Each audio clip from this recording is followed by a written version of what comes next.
এইটো হৈছে আমি এতিয়া লাষ্টত ডাঙৰকৈ অৰ্ডাৰ দিয়া মেচিনটো আৰু ইয়াৰ ভিতৰত আমি কেবেজ ঢালিম কেবেজ আগতে আমি এনেকুৱাকৈ কাটি লওঁ আৰু পাইতে উঠিছে মানে চাহ খাই আছে ভৰিটো উঠাই পুষ্পা টাইপৰ আৰু এনেকুৱা অকণমান বেছিকৈ একচুৱেলি এই কিমাটো মানে যায় সেইকাৰণে আমি এইটোত অকণমান ডাঙৰকৈ কিনিছোঁ টাইমো আমাৰ লছ নহয় মানে সোনকালে হৈ যায় বেছিকৈ ভৰে আৰু কিবাটো এই যোৱাবাৰৰটো মানে 2 লিটাৰমান আছিলে এইটো হৈছে মানে 5 লিটাৰ তো এনেকুৱা কৰিলোঁ তাৰপিছত এইটো চৰি অকণমান ইফালে লৈ ল'ব ৰছীটো চুটি মানে ইয়াৰ এনেকুৱাকৈ ভৰাই লওঁ তাৰপিছত এইটো অকণমান এনেকুৱা প্ৰেছ কৰিব লাগে এনেকুৱা প্ৰেছ কৰিলে তাৰপিছত এইটো চুইচটো দি দিওঁ আৰু ইয়াত এইটো চুইচটো এইটো এনেকৈ কৰিলে মানে গোটেই কিমা হৈ যায় এনেকৈ ঘূৰি আছে ভিতৰলৈ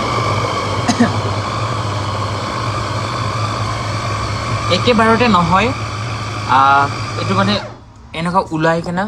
অকণমান শ্বেক কৰিবলগীয়া হয় এনেকুৱাকৈ জোকাৰিব লাগিব এইটো বা এনেকুৱা ঢাকনিটো ওলাই কিনে এনেকৈ শ্বেক কৰিব লাগে মানে এনেকৈ শ্বেক কৰিব লাগে তাৰপিছত আৰু এবাৰ ঢাকি দিব লাগে এনেকুৱাকৈ ঢাকি দিওঁ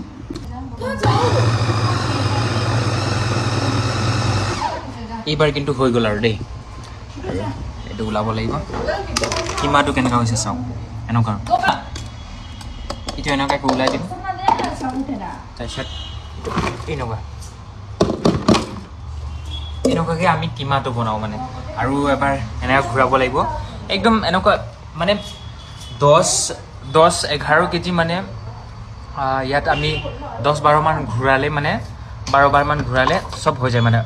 আৰু পিঁয়াজটো আমি 2 কেজিমান কাটোঁ পিঁয়াজটো মানে এনেকৈ গোটা গোটাকৈ বেছিকৈ কাটিব নালাগে এনেকৈ গোটা গোটাকৈ হৈ যায় আগৰটো আমি সৰুটো যোনটো আছিলে সেইটো মানে গোটেই মানে আমি কাটিবলগীয়া আছিলে বহুত টাইম ৱেষ্ট হৈ যায় মানে তো মানে ইয়াত মানে এনেকৈ গোটা গোটা ঢালি দিলে 2 কেজি পিঁয়াজ 3 বাৰমান ঘূৰালে পূৰা খালাচ হৈ যায় মানে গোটেই কিমা হৈ যায় আৰু কথাটো এনেকুৱা পিঁয়াজটো ঘূৰালে মানে এনেকুৱা হৈ যায় মানে গোটেই কিমাটো এনেকৈ সৰু হৈ গৈছে আৰু গোটেই মানে এবাৰ বা দুবাৰ ঘূৰালে হৈ যায় আৰু এইটো হৈছে আমাৰ কেবেজ মানে বন্ধাকবিটো গোটেই হৈ গ'ল ইমানে আমাৰ এইটো হৈছে 7 কেজিমান হ'ব চাগে বন্ধাকবি আৰু এইটো হৈছে 2 কেজিমান পিঁয়াজ আছে অকণমান দেখা পাইছে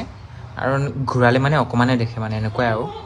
দিয়ক আপোনালোকক দেখালোঁ কিছুমানে কৈছে মেচিনটো দেখাইছিলোঁ মই আগতে তুমি ঘূৰোৱাটো দেখাই দিয়া কেনেকৈ ঘূৰোৱা তো মানে সেইকাৰণে আপোনালোকক দেখালোঁ আৰু সকলোকে ধন্যবাদ